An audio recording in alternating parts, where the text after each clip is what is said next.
Hello, everybody. Welcome into the Apples and Ginos Fantasy Hockey Podcast. My name's Nick Nibbelenk. I'm the creator of Apples and Ginos, originator of the Zero G Draft Strategy. And in this podcast, I'm going to go over the most puzzling players league-wide as submitted by the Apples and Ginos Discord server. Let's get it.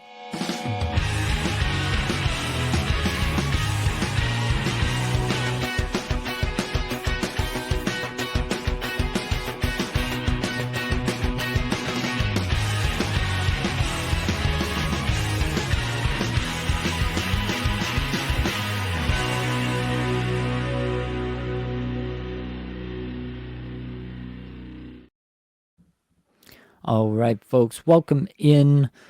We're going to get to bits with some puzzling players here today. And we'll also take some comments. We'll take some questions as we do. I've got a long list, lots of interest again in Discord. Love to see it. We've got, I think, 25 names on the list, and I'm sure we'll get more in the comments. So feel free to bring those up. I hate doing this, honestly, on nights where there's a lot going on in the NHL because it always feels like something's going to happen in these games while I'm recording or after I record, and it's going to totally negate something I say. But yeah, such is life, I guess. Looks like Toronto. I've got the Amazon Prime stream on my phone just by the side here. Looks like Toronto just got a goal.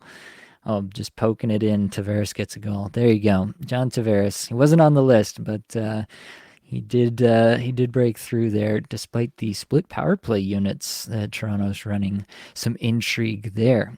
Well, let's not waste any time. Let's get to it. The most requested player in the Apples and Ginos Discord server this week was Jason Robertson. Robertson has 3 goals, 4 points in his last 5 here. Just about 19 minutes average time on ice, which is not too bad. Underlying stats are okay. 111th in shots per 60, 62nd individual scoring chances for per 60, and 33rd in Corsi 4 per 60, 38th on ice scoring chances 4 per 60.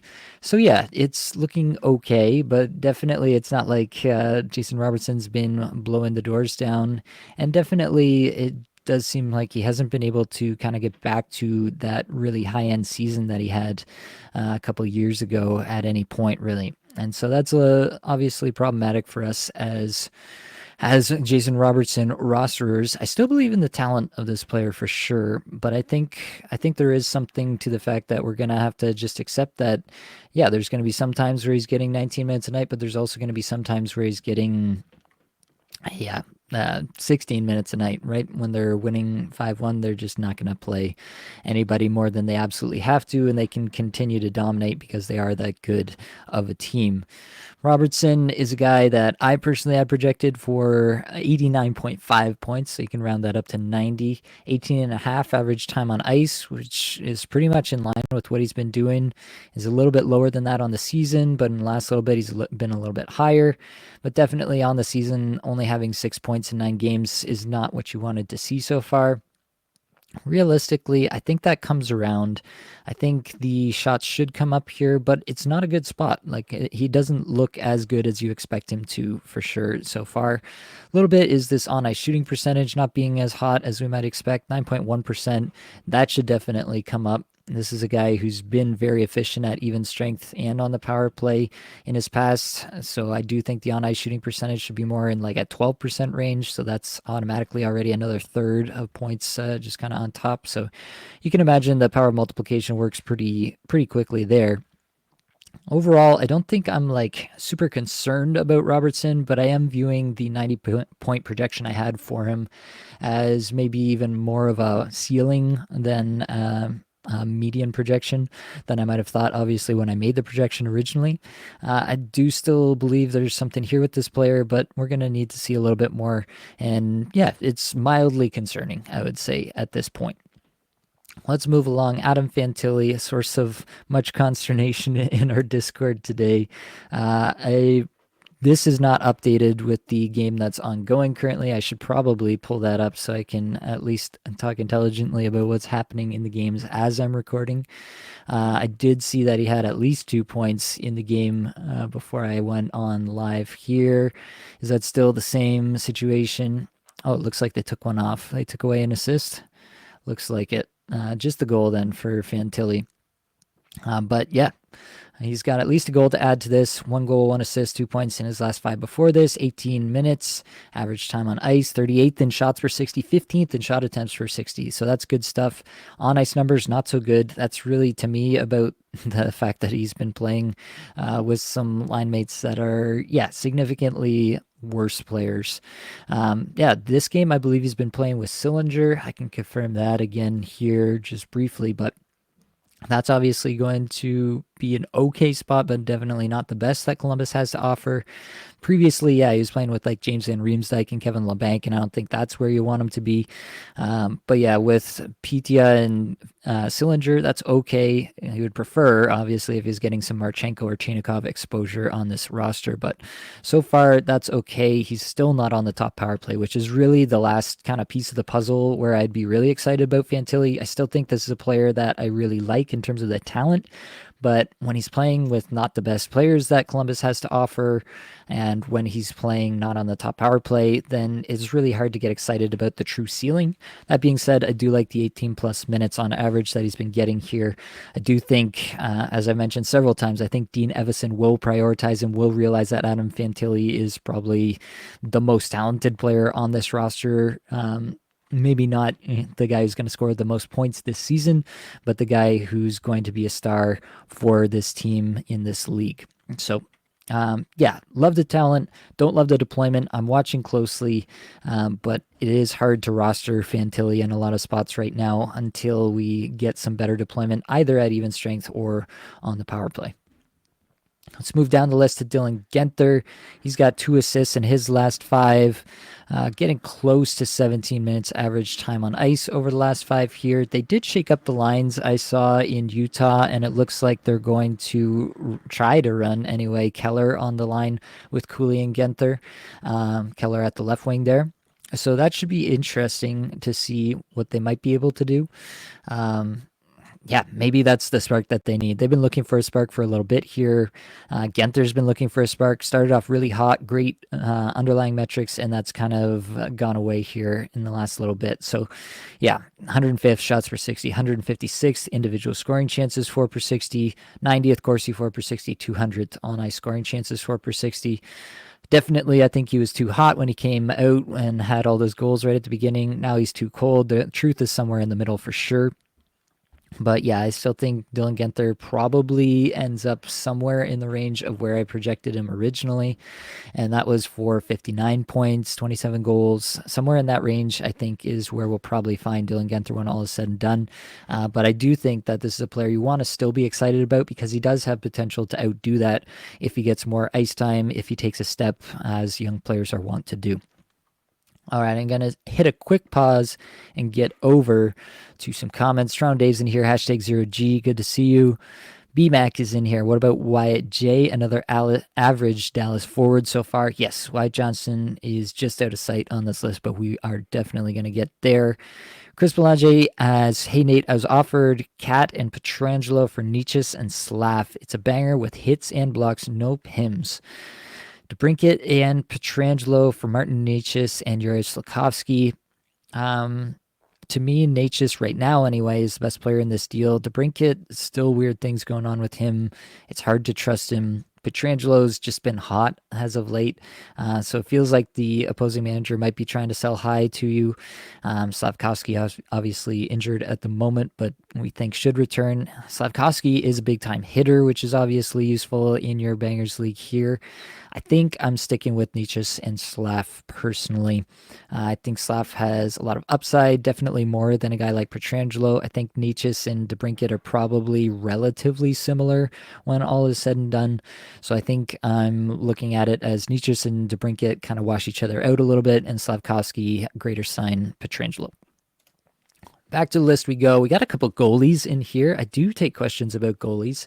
You may not like the answers, but I do take questions about them. Dustin Wolf and Lucas Dostal, a couple of young goaltenders here for some teams that nobody was expecting a whole lot from this season.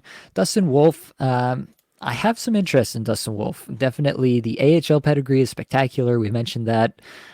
Been the best goalie in the AHL for the past 2 years, really. If you look at the stats, just really good stuff. He has a 924 save percentage on the season for Calgary so far. He's been terrific for sure. The last outing, not so hot against Winnipeg. Winnipeg has done that to a few teams so far this year, so I'm not feeling terrible about that. Still made 30 saves while allowing 4 goals. It wasn't like a truly atrocious game, but yeah, definitely on this Calgary team, he is going to face a lot of rubber, and so you're probably going to get the opportunity to make a lot of saves. So there is that here for sure, and you have to wonder if Calgary will kind of regress towards a bottom half or even bottom 10th team over the course of the season. They don't have a ton of depth on the defense. There are just some signs that could make you think that that could be the case. But I am a little bit excited about Dustin Wolf. So far, it has been a true straight tandem with Daniel Vladar there. They've literally just gone 1-for-1, back and forth, back and forth. Same going tonight. Vladar is getting the start here against Vegas after Wolf got the last one against Winnipeg. So that's continuing. I think it is a true 50-50. I don't love rostering players in tandems just because, yeah, on the weeks that their team is only playing 3 games. If they happen to be on the wrong side of that, you're only getting 1 game from them for that particular week. That is going to happen in some of these games. So I'm constantly trying to find, some of these volume guys. That being said, I do think that Dustin Wolf has a chance to actually really outclass his running mate there and kind of pull away. Vladar is a 904 on the season. Just hasn't been as good as Wolf so far. So I do think that there's a chance that Wolf kind of pulls away and establishes himself at least as a 1A, maybe as even a bit more than that. So for that reason, I do have some more excitement about Dustin Wolf there, but it is still in a spot where, yeah, it's not quite good enough in terms of the volume to where I'm like excited about it. Lucas Dostal, on the other hand, has obviously been getting a ton of volume for the Ducks, and he's also been terrific. 936 save percentage on the season for Lucas Dostal. That's really, really good stuff, pretty obviously. We have John Gibson coming back. He's accompanying the team on the road trip, which begins Saturday against the Rangers. So, yeah, that is going to happen. Gibson is coming back, and I would expect it to be a bit more of a tandem situation there. Oh, looks like Nylander scored in this game here. Good start for the Leafs. Oh, dear. Now everybody's going to be super excited about these split power play units, even though I don't think that was a power play goal. All right. That's another thing we're going to have to wade through here with the Leafs, it looks like. Either way, coming back to the Dostal versus Gibson here, I think Dostal is clearly should be the 1A, but whether Greg Cronin sees it that way is up for debate.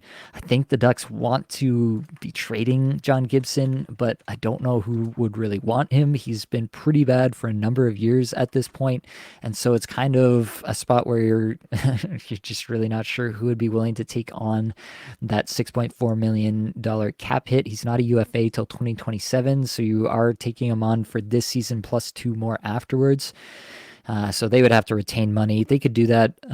But yeah, I'm just wondering who's really excited about taking on John Gibson at age 31 if they're not retaining at least 50% of that salary. So there may or may not be a way for them to get out of John Gibson and make Dostal volume guy all year long. Either way, it's hard to be, again, really excited about an Anaheim goaltender here, especially if he's going to split time with Gibson. So I think we may have seen the best run of the season already for Lucas Dostal. It may be a spot where you have to evaluate just the first few games when Gibson comes back. If it is what I think it might be, and it is a true 50-50, then you may just have to cut your losses and move on, because over the course of the season, I don't think true 50-50 Anaheim goaltender, no matter how good he's playing, is going to be worth your while. All right, moving on down, we've got Steven Stamkos and Zach Hyman. So we talked about both of these on the flagship show yesterday. So if you haven't checked that out, you definitely should go back, whether you're on YouTube or on the podcast feed, just go back 1 episode and you'll find that there. Blake and I did talk through Hyman and Stamkos. Less concerned about Hyman than Stamkos individually. That being said, Connor McDavid came out of this game here, and yeah, I don't know if McDavid is out, that changes the equation for everybody on Edmonton pretty significantly, obviously. So I'll really want to see what's going on there. I would say buy low still on Hyman, but I would not be looking to purchase Hyman unless I'm assured that McDavid is coming back. So that's where I'm at right now. A little update to what Blake and I already provided on Hyman. Stamkos, want to see what he does in this game coming up here against Tampa Bay. That'll be pretty interesting to see. It should be, like a pretty motivated spot for him, right? It should be a spot where he's, really wanting to get on the board. So far, it's the end of the first period. The Preds do not have a goal, and the Lightning have scored 2. So hopefully he gets something going there. That being said, Stamkos is getting good minutes, and the underlying stats have looked pretty good. The last couple games have not been so great, so I'm hoping for a rebound here tonight. And hopefully he gets off the schneid here a little bit, and you can feel a little bit better about it. But overall, I still think Stamkos is a solid player. Haven't seen any real drops in his metrics since heading over to Nashville. Nashville is a team that does prop up some metrics. I shouldn't say prop up a metric. That makes it sound like he's not playing well. He is playing well, but definitely the team environment is a plus for him as well. It sounds like Stuart Skinner is having some issues in the game. I see that the Blue Jackets are up 4-0 midway through the second now. Yeah, that is rough. I can't say that Stuart Skinner has ever truly impressed me for an extended period of time with his prowess, but yeah, you've got to wonder if Picard is all that much better in the long run either. It does seem like that could be a sticky situation, especially if McDavid isn't there to carry the show. Jordan asks, hey Nate, do you have any thoughts on Hischier's hot start? Is he a good sell high or solid hold? Mostly, I think that Hischier is a hold. I'll add him to the sheet here so we can get some recent stats on him.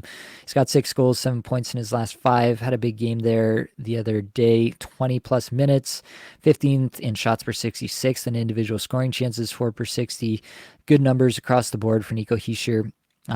This is a player that I found myself a little bit higher than consensus on. It seemed like he was constantly coming up towards the top end of my draft boards. Drafted a bunch of him in the Drafters Best Ball NHL Championship. So it's definitely a player that I've had some excitement for. This is probably as good as it gets for Nico Hischier, but also I think that he may just have one of the better seasons of his career this year.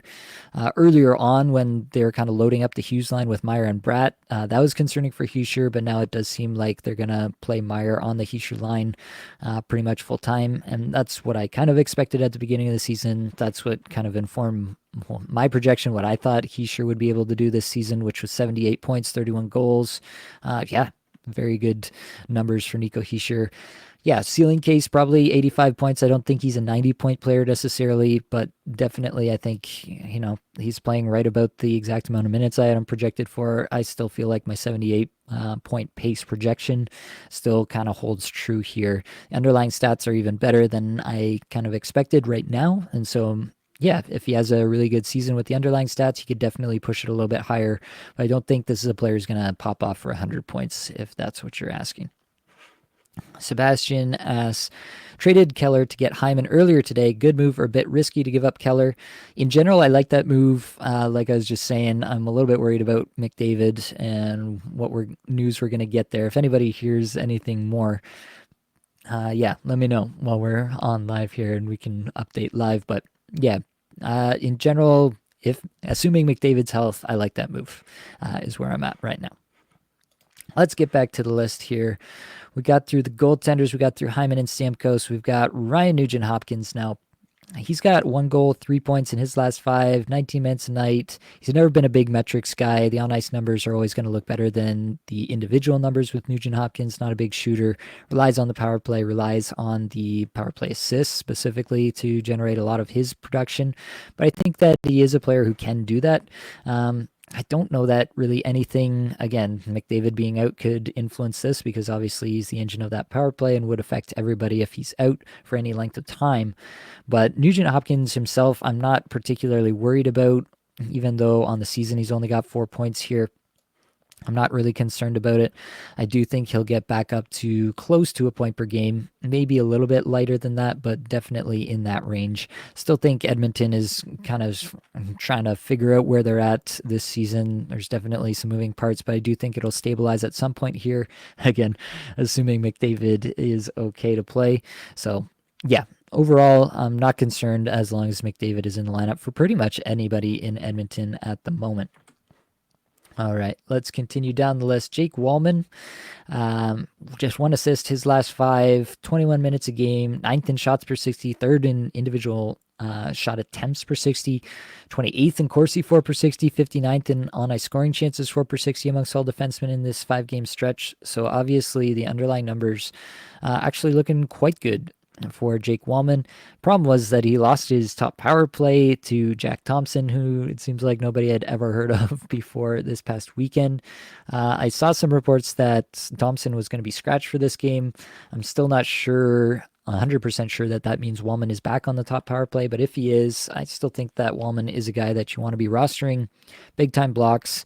I had him projected for 199 shots and 209 blocks. So obviously if you're valuing shots and blocks, then Walman can provide a lot of value for you just on that basis alone. Had him projected for 12 goals, 38 points. So goals, shots, and blocks is really what he's bringing to the table. Obviously in San Jose, the offensive upside is probably going to be a little bit muted. But yeah, I like the player a lot. It's really just in order for any San Jose defenseman to perform, they're going to have to be on the top power play. So yeah, as long as he's on the top power play, I like Jake Walman. I like the player, like the underlying metrics. Everything looks good under the hood. But yeah, he needs the top power play. So if he's getting that, I'm in. If he's not, I'm out. Let's move over to New Jersey. Dougie Hamilton, goal and 4 assists for 5 points in his last 5, just over 21 minutes average time on ice. Underlying metrics are incredible. 3rd in shots per 60, 4th individual scoring chances 4 per 60, 5th Corsi 4 per 60, and 5th in on-ice scoring chances 4 per 60. Obviously, Dougie Hamilton, very capable of putting the puck on net, around the net. Yeah, if you just go back across his last 6 games, he has only 1 game in his last 6 where he had less than 4 shots on goal. So he's doing that for you. The more concerning part is obviously Luke Hughes coming back to town in New Jersey, and what seems like a bit of a direct correlation is that Dougie Hamilton played 24-28 against Detroit on October 24th. Next game, the next night against the Islanders, he comes back and only plays 17-51. And then against Anaheim, he only plays 18-50. And so people are, drawing some kind of correlation between Luke Hughes coming back and the reduced minutes for Dougie Hamilton. I think that's a little bit overblown personally because Luke Hughes has not played a ton of minutes himself. He's played 15-11, 20-36 on the second part of that back-to-back, and then 17-28 against Anaheim. The Anaheim game, they were up big. They didn't have to play anyone they didn't want to, and so they just kind of spread the minutes out. I'm not reading too much into the Anaheim game.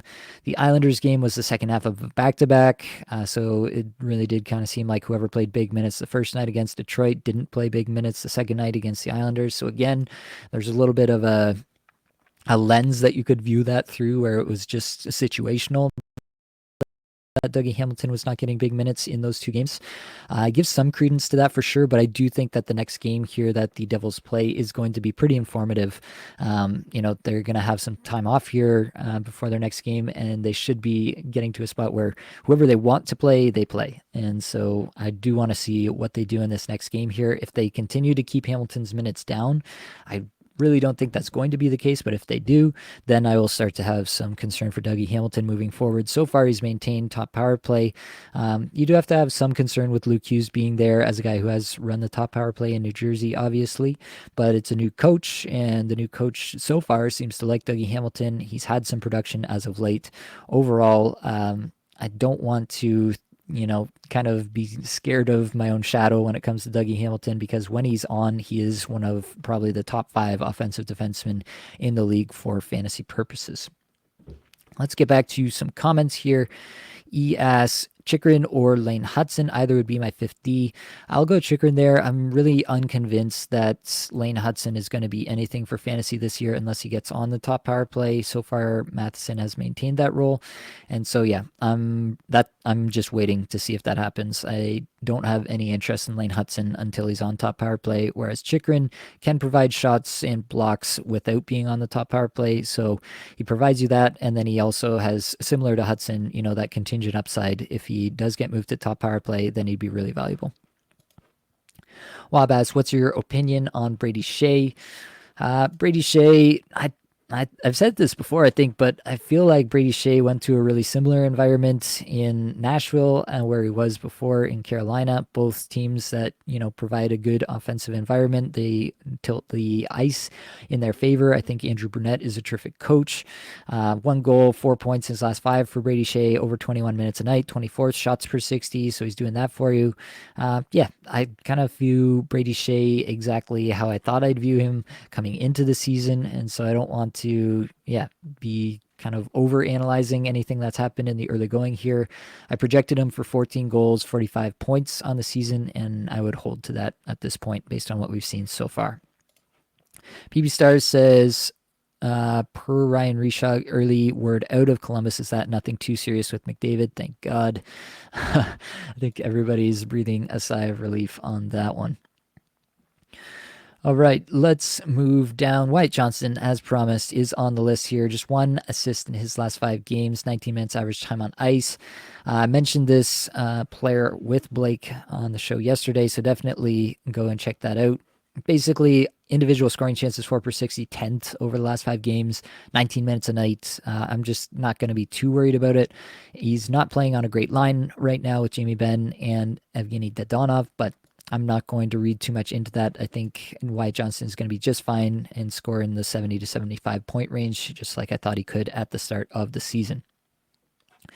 Dylan Cozens next up. He's got 3 assists in his last 5 games, 17 minutes average time on ice. The metrics have slowly kind of fizzled out a little bit. Not completely with Dylan Cozens, but they're definitely not where they were at the start of the season. I'm just checking to see if he's got anything going on in the game so far today. Not too much. 3 hits and a shot. They're getting close to the end of the second. 2-2 Panthers and Sabres at the moment. So, I think Dylan Cozens is a guy that I'm still interested in, but it is a little bit worrying that the metrics are starting to decrease on him, where they were pretty hot at the beginning of the season. Still 82nd in shots per 60, so he's still doing that, which is obviously a good number. But yeah, the rest of the forwards there, you have Tuck and Peterka on the top line with Thompson, which leaves Cozens to play with, the Jack Quinns of the world. And nothing against Jack Quinn, but it's just not the same. It's definitely not the same caliber of player, at least right now. Quinn could have a bright future, but at least right now, playing with Abe Kubel and Jack Quinn is probably just going to hold you down a little bit in terms of the offensive upside at 5v5. Still on the top power play at the moment, and so that's good for Dylan Cozens. I still like the player, but I'm tempering my expectations for him at the moment, just based on deployment and based on the fact that his individual metrics have kind of decreased a little bit over the last 5 games here. Next up is Mika Zibanejad. Zibanejad has a goal and 3 points in his last 5, just under 18 minutes average time on ice. I think that's probably going to be surprising to some people. He's a little bit over 18 minutes average time on ice on the season, pacing now for 20 goals and 61 points. I think people are probably a little bit surprised by that too. Zibanejad is a guy that I've had my concerns with. I've been a little bit vocal about that. I just think that he's kind of a flawed player at 5v5, and so he really relies on the power play to get a lot of his points. If that's working, that's great. But when it's not working, then it can really fall apart pretty quickly for Zibanejad. And so, I'm just overall kind of concerned. I didn't draft him anywhere this year because of that, and I would try to move off of him if he has, another big game here. He's kind of scored in bunches, like just had some big games and then a bunch of zeros in other games. So if he manages to put together another big game here shortly and you're holding on to Zibanejad, I would consider moving him. Yeah, he had 19-20 time on ice on the 24th against Florida and did literally nothing when no goals, no shots, no hits, no assists, no blocks, nothing. Then followed that up with 3 shots, but only 15-07 in a 2-1 win against Anaheim. It's concerning stuff. There's no other way to put it with Zibanejad. And it does seem like this has been trending this way for, the last year or two at this point. So I have definite concerns with Zibanejad rest of season. Back to the comments, Richard says, Johnston was just dropped in 10 teams point league. How much of $100 fab would you bid for him?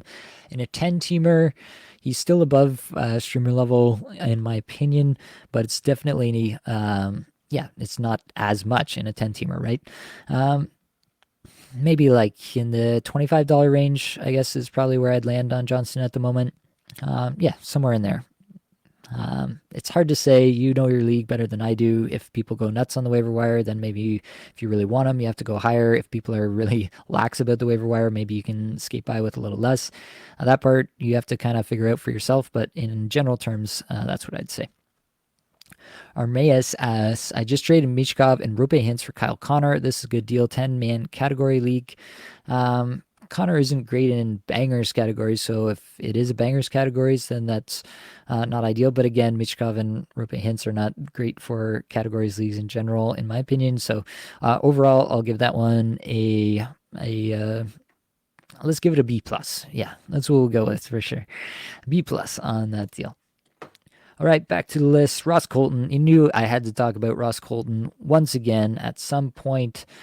My guy, 6 goals in his last 5 games. No assists somehow, but putting the puck in the net for sure. Just over 19 minutes average time on ice. 12th in shots per 60. 3rd in individual scoring chances, 4 per 60. 9th in on-ice scoring chances, 4 per 60. The metrics look amazing for Ross Colton, and he is humming at the moment. On the season now, he's got 8 goals and 9 points in 9 games. 4th in the league in individual scoring chances, 4 per 60 on the season while skating 19 minutes. Yeah, this is who I thought Ross Colton was and is and will be. Obviously, the concern with Colton is we've heard Drouin day-to-day coming back. We've heard Lehkonen is not that far off. Nichushkin not even that far off. Most likely coming back from his suspension at the end of November somewhere. So yeah, there's all this influx of talent into the Colorado lineup. And does Colton end up just being a player that they say, you know what, we know you can score like this, but we also have other guys who can score. Does he just go back to being the 3C that he was for the vast majority of last year? That is a possibility. It's a little bit of a scary possibility, but it's kind of a train that you're just going to ride until it falls off the tracks at this point. If you can sell really high on Ross Colton, then sure, yeah, go ahead and try to lock in that value. If you can trade him for someone who has point per game potential on the season, sure, you can do that. I don't know how many leagues that's a real possibility to do so, though. It feels like everybody is kind of anticipating the other shoe to drop with Drouin, Lehkonen, and Nichushkin all coming back at some point here. And so I'm probably, if I have Colton, I'm probably just riding the train right off the tracks, right off the end of the tracks if it does come. So I think that's probably where you're going to be at in most situations with Ross Colton. Gabriel Vilardi, 1 goal, 2 assists, 3 points in his last 5, 18 and a half minutes. Average time on ice, 321st in shots per 60, 191st individual scoring chances, 4 per 60. That's not great, obviously. And I'm just going to see if he managed to put up any shots in the first period here against the Leafs. See if we got anything for Mr. Vilardi. Absolutely nothing. And a -1. So that's great to see. It's concerning for sure. I think Vilardi is a good player, but I'm kind of concerned that this is some kind of injury thing that he's playing through because the metrics are just so bad that it doesn't seem possible almost. He's always had solid metrics, maybe not, absolutely elite metrics, but solid metrics, and then getting this line 1 power play 1 deployment. That's the kind of the confusing part, though, is that they continue to run him out there. I guess, the team's winning. They don't want to mess with it. So maybe to some extent that makes sense. But yeah, basically as long as Vilardi is on top power play and on the top line, I'm going to continue riding with them. The Jets have a terrific schedule this week. I'm going to ride with them all week, most likely, just because you're probably not going to get a better streamer if you're going to drop him. So at this point, I'm riding with Vilardi for the rest of the week, and then I'll kind of make a new assessment at the end of the week is where I'm at currently. Pavel Zacha, 1 assist in his last 5 games, still skating close to 19.5 minutes a night, 164th shots per 60, 205th individual scoring chances for per 60. On ice numbers are not good either, 209th Corsi for per 60, 139th on ice scoring chances for per 60.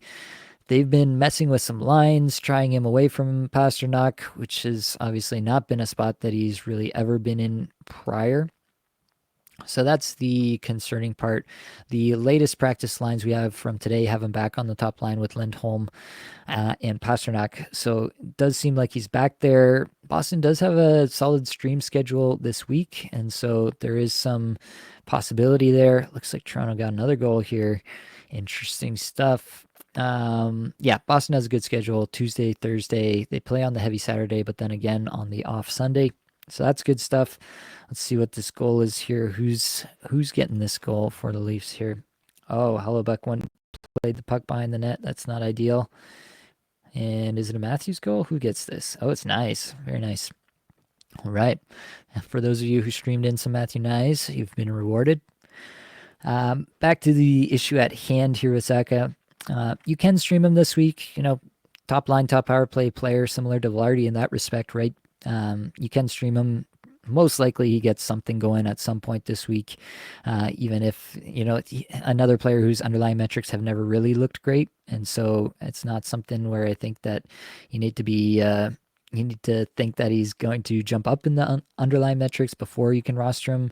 He can still score around 60 points on a season without ever having terrific metrics, just by virtue of being close to Pastrnak for a lot of the season.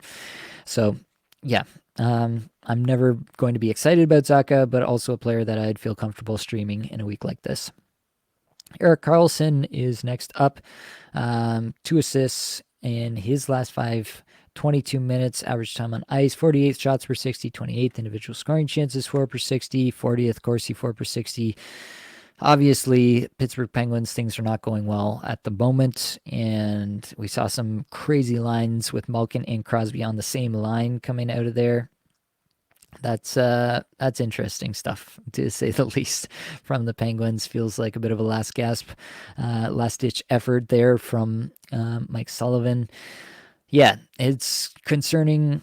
Karlsson's still a guy who's probably going to end up, around 60 points when all is said and done at the end of the season. But yeah, the route to those 60 points may not be very comfortable at all points throughout the season. Yeah, I don't know what you can really do with Karlsson. I don't think you can really trade him for anything of value. Probably just kind of stuck holding him. I don't think there's going to be a point at which you can realistically drop him for anything better. Let's go back to some comments if we can here. We got a few. He asked, could you go over Byfield? Is he someone to grab in a points league of Zacha? I believe I'm trying to say over Zacha. Yeah, we could throw Quinton Byfield in for sure. Also has a solid schedule, just 2 assists, no goals in his last 5 here. 17.5 average time on ice, 191 shots per 60, rank 264 individual scoring chances, 4 per 60. On ice numbers not much better. So that's a tough spot for Byfield. They've been trying him back on that top line. Feels like they just gave up immediately on Byfield being a center. Very weird situation from that respect. But yeah, I think you can roster Byfield. Would I go with him over Zacha is the other part of this question. I think I would. I think the potential there is higher. I think that Byfield is a more talented player innately. And so, yeah, I think I would, when all is said and done. I think I would go a little bit higher on Byfield than Zacha, but similar players for sure. Michael Rowland, do you like trading away Guenther for JT Miller? That's probably going to depend a lot on the type of league you're in. Bangers Cats League, probably you're going towards JT Miller. If it's a straight points league, maybe you lean a little bit back more towards Guenther, but definitely players that I view pretty similarly in a lot of formats. So yeah, the format would matter for sure, but yeah, I feel like I say this to a fair number of people who ask me opinions on trades. I'm like, if there's a reason to make the trade, if, you want to get Miller's eligibility, if that's good for you, I'll at least just scored again. Crazy stuff. If the eligibility from JT Miller is of use to you, more so than Gensel, yeah, like that can be a reason to go and get some JT Miller on your squad. But if that's not really of a consideration, if that's not really going to change anything for you, then I don't know what you can realistically think you're going to gain from making this trade. And so that's kind of the concern for me. Looks like this was a Morgan Riley goal. Interesting. Nice shot. Beat Hellebuyck clean. Future Gadget Lab says Gabriel Vilardi. Interesting. Michael says, oh, it's just a straight points league. So yeah, I don't think I would trade away Gensel for Miller in a straight points league. I think I view them pretty similarly, and unless there's like a positional eligibility kind of reason for me to make that move, I just don't like making moves like that. Where, yeah, it just seems like a 50-50 move from the start. And what am I realistically gaining here? Am I hoping to gain, 5 points over the course of a season? It could go the other way just as likely. It's just kind of variance, it feels like. That could be different between the players. Yeah, it's just not a move I feel any kind of reason to make unless the positional eligibility really does help you.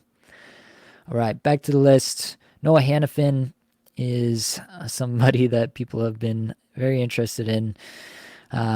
2 assists only in his last 5 games, close to 21 minutes a night, 31st shots per 60, 118th individual scoring chances 4 per 60, 72nd Corsi 4 per 60, and 58th on ice scoring chances 4 per 60. Hanifin obviously behind Shea Theodore for the top power play at the moment. Shea Theodore's been popping off, gets a new contract. Seems like Vegas is back in love with Shea Theodore.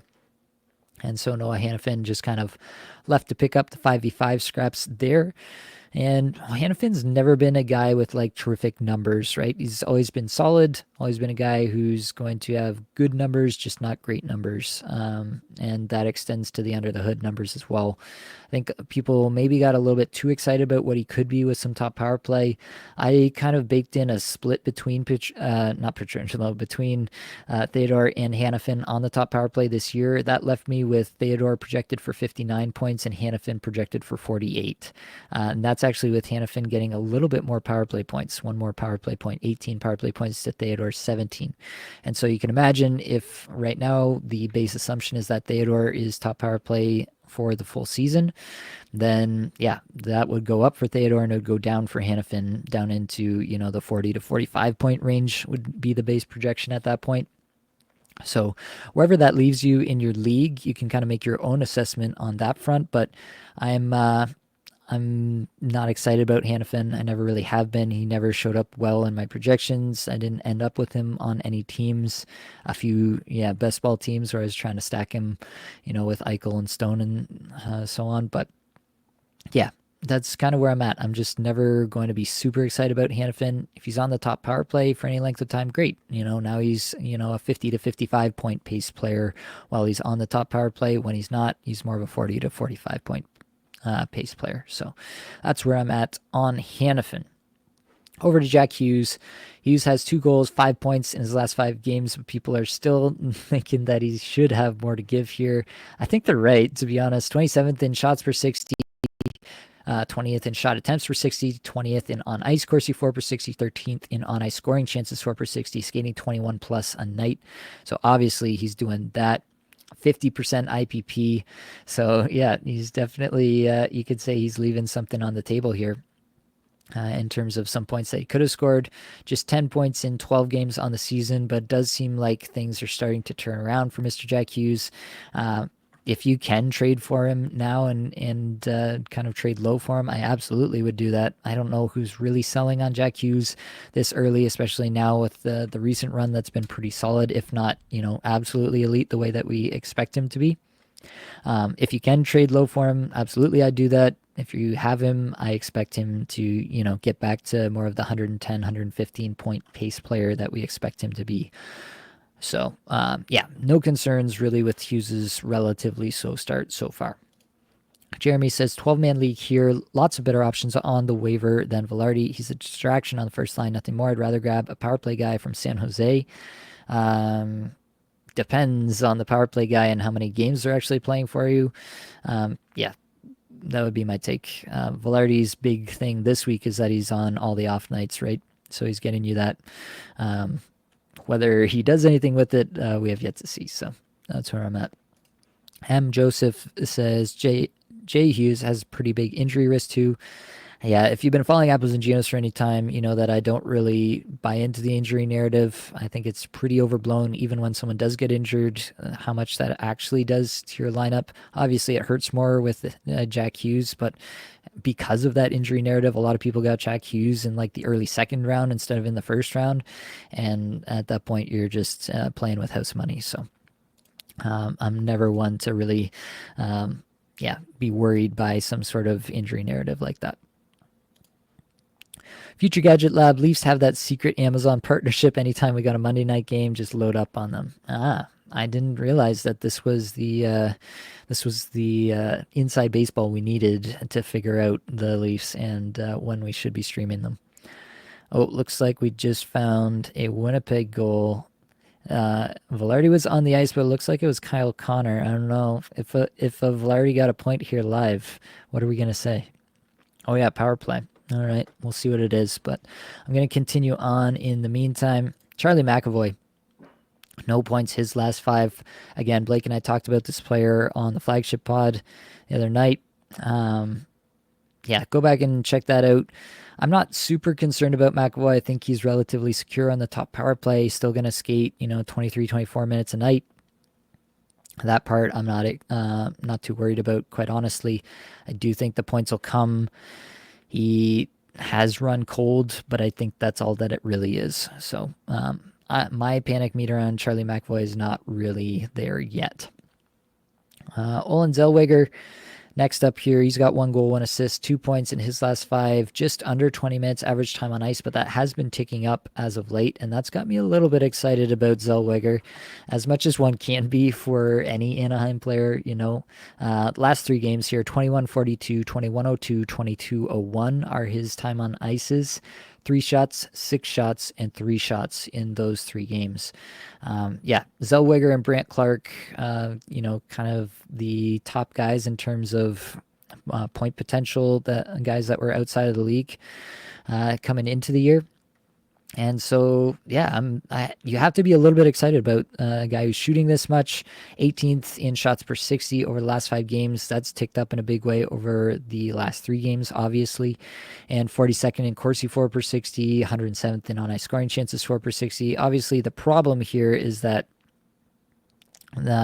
really it's just the Anaheim Ducks. And how much do you trust Greg Cronin? How much do you trust the Ducks in general to score enough points to make any defenseman worth rostering?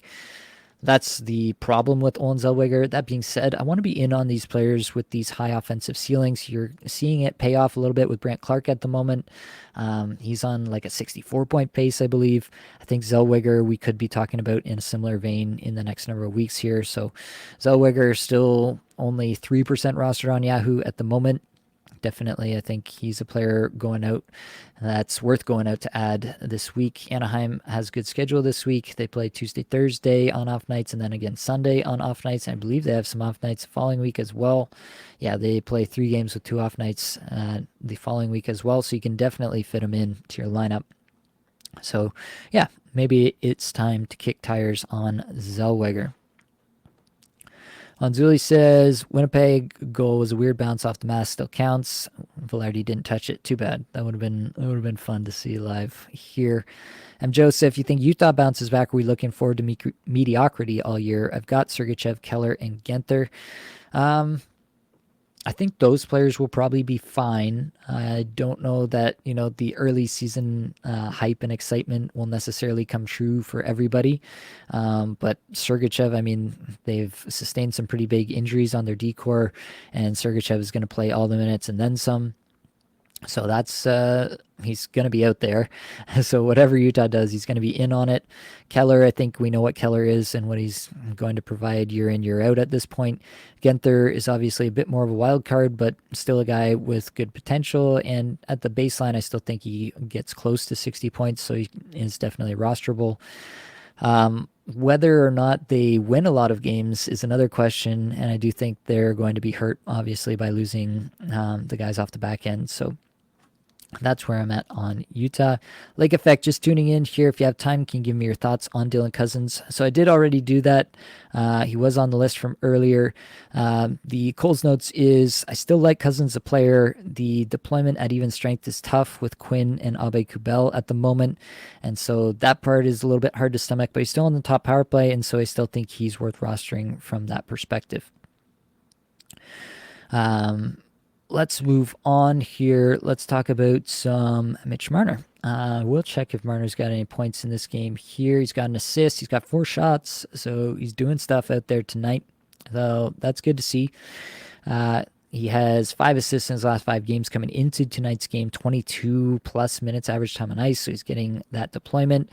The individual stats never look amazing with Marner, although I do think he can do better than 156th in shots per 60.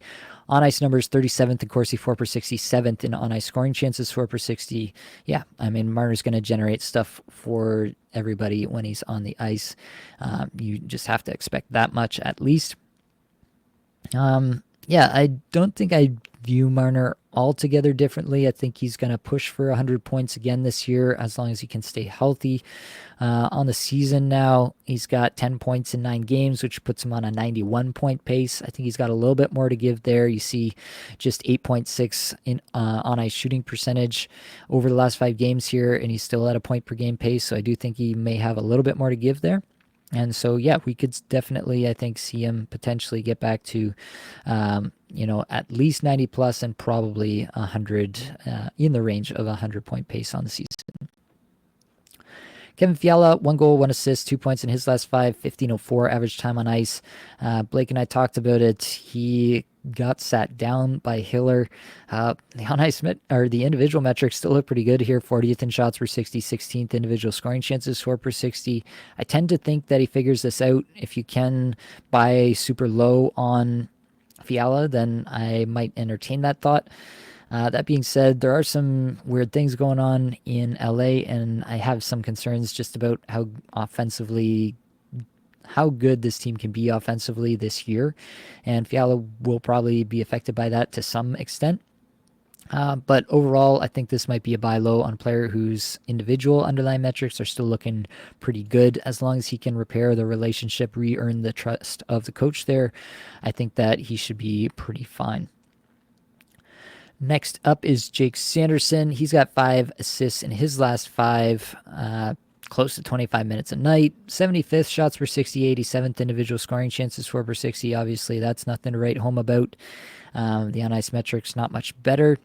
He has 8 points in 8 games on the season, so obviously pacing for 82 points at the moment. I think that regresses. The IPP is up at 73%. That's definitely going to come down. On-ice shooting percentage at 10% is probably in the range of where he'll land, but maybe it could go a tiny bit higher. I think this is probably a guy in the 50 to 55 point range for me. I don't know that this is necessarily one of these elite offensive defensemen. I know people have been excited about Sanderson, but I don't think he's necessarily a guy that we should expect to be an elite offensive defenseman in the league. That's just my take. Maybe he's got another gear here and he's starting to hit it, but that's where I'm at on Sanderson at this exact moment. So I'm not terribly excited about Sanderson. Obviously, he's in a good spot and he's going to produce well, but does he really have the ceiling to, separate from the pack and be one of these elite offensive defensemen in the league? And for fantasy, I'm not convinced. Back to the comments. Jordan, hey Nate, how many pure centers are you comfortable having on your roster if you have 2 center and 1 utility slot? I already have Barkov and Hischier, but I could get Joel Eriksson Ek in a trade. 3 would be the absolute max. I'd prefer to only have 2. If the trade is too good to pass up, then I'd still do it. But yeah, then I might also look for a sell high window on one of the other players and see if I can find one at some point throughout the season. I do really value that roster flexibility throughout the year. I may ask, are you going to talk about Brock Faber today? I was not planning to, but since you asked, we can definitely do that. Brock Faber has 1 goal, 3 points in his last 5, over 25 minutes average time on ice. Player I took to lead the league in average time on ice on the season. We'll see if that comes true. There's definitely some other contenders for that. 164th shots per 60, 115th individual scoring chances, 4 per 60. On ice numbers are better, 73rd in Corsi, 4 per 60, and 51st in on ice scoring chances, 4 per 60. Faber's value is really tied to being on the top power play. If he's not on the top power play, then I have pretty much no interest in Brock Faber. Yeah, just not a player that I think necessarily has the offensive pedigree that a lot of people tend to think he does. I think a lot of people are still kind of hung up on the fact that he came in last season and he was really hot for an extended period, and people got in their minds about what Brock Faber is and isn't. His best season, his third season in the Big Ten there in the NCAA for Minnesota. His biggest season was 27 points in 38 games. That's not like incredible stuff at the college level, right? And that's the best it's ever been. Even going back to his USHL days, 9 points in 19 games in 2019-20, 10 points in 34 games the season before that for the U17 team. He's just never been a guy who's, scored a ton of points. Could he do that for the first time at the NHL level? Theoretically, yes, it's possible. Is it something that we should necessarily bank on? I don't think so. So, yeah, I'll briefly check what my projection was from at the start of the season. I had him for 9 goals, 50 points with power play 1 all season long. So, yeah. 50 points if he has top power play is my projection. I would stick to that. And if he's not on top power play, then that drops probably by, probably about 10 points. So he'd be a 40-point defenseman maybe even a little bit less in terms of a point pace if he comes off the top power play. That's where I'm at on Brock Faber. It's not a player that I'm super excited about. He doesn't really shoot. He doesn't hit. He does block. But yeah, his big claim to fame is that he's on the Minnesota top power play, and that's about it for me. Michael Rowland says, as the season has gone on, currently, is there a player you wish you drafted but didn't? There was a player I was thinking about earlier today, and now I can't remember who it was. That's going to bug me, I think. Yeah, there was a player I was thinking of earlier today, and it was a player that I was high on. I had good projections on. Was like always towards the top of my draft boards, I guess. But yeah, now that's gonna bug me. Thanks for putting that little worm in my mind. It's gonna bug me now. I can't remember who this player was that I was thinking. I was thinking that I was gonna have a bunch of them on my teams this year. But yeah, it just hasn't come to be. Oh man, that is really gonna bug me if I can't figure out who I was thinking of, because I was literally today I was thinking, man, I can't believe I didn't get any of this guy on my teams, and it was a player that I was high on. Well, thanks for that. But yeah, I think I'm gonna have to move on because I honestly can't remember who it was. That's crazy. All right. We'll have to continue on. I'm literally just looking through a list of like my draft results from one of my leagues, trying to figure out who the player might have been, and how I could possibly remember. Oh, I think it was Shea Theodore. I think it was Shea Theodore is the player that showed out well, even with the split power play, and so I wanted that player because I knew like if he did get full power play 1, that he'd really crush my projection and really be valuable. I think it was Shea Theodore that I was thinking about. Yeah, I think that's the one. Anyway, let's keep going. Jordan asks, which side would you prefer in this trade? Oh, another goal for Kyle Connor. Jack Hughes and Boldy for Pettersson and J-Rob. Ooh, this is an interesting one. Gives the point settings there. Pretty standard point stuff. Shots, hits, blocks, just under 1/10 of a goal. So not a huge peripheral weight. Man, that is interesting for sure. Tough one there. I am going to say, I think Vilardi got an assist on this goal. All right. Man, that is a tough one. I think I got to go with Hughes and Boldy, though. Yeah, Jack Hughes and Matt Boldy, Greater Sign, Elias Pettersson, Jason Robertson. That's where I'm at. Andy says, haha, I drafted Theo, so glad when Hanifin got kicked off power play 1. Yeah, good stuff for you. All right, last player on the list is Mason McTavish. 1 assist in 5 games here on the season. I don't think it's all that much better. 3 assists, no goals in 8 games, 31-point pace, averaging about 16.45 on the season in terms of average time on ice. 203rd shots per 60, 188th individual scoring chances, 4 per 60. On ice metrics are not really anything to write home about either. Yeah, this is a player that I wasn't super excited about.